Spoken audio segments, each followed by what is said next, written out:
The Clarendon police are on high alert this evening as the bloodletting continues across the parish. In the latest attack, 5 persons were shot, 3 fatally. Police believe that the attack in Farm was a reprisal for Friday's killing of 3 people in racecourse in the parish. TVJ's Kalisha Williams has details. 3 dead, 2 others injured in Farm, Clarendon. In the first incident, Patrick Bowman, otherwise called Shorty, was shot dead by gunmen around 3 o'clock. Later that night, around 7 o'clock, gunmen continued their rampage, opening fire on 5 people at a restaurant.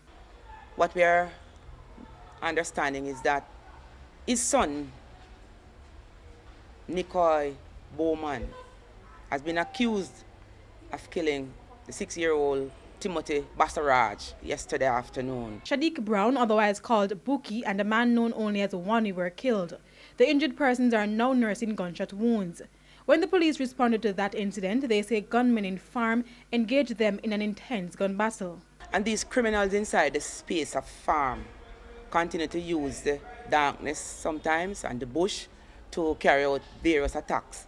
They are attacking police officers. Meanwhile, Member of Parliament for the area Mike Henry toured some of the affected communities today.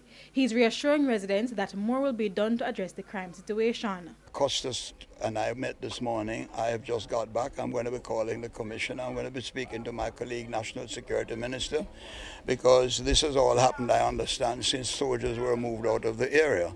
There are conflicting stories on the ground which makes you wonder in terms of it what is right and what is wrong. A number of the persons, I'm told, who have been identified are coming out with vests with the police on them, right? Dressing normally. I'm told that those dresses and things can be bought overseas and sent into the country.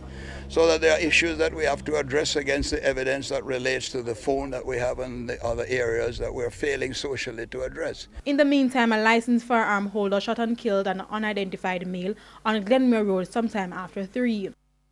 Reports suggest the firearm holder shot the man while he was trying to rob vendors at a fruit stall. Kalisha Williams, TVJ News.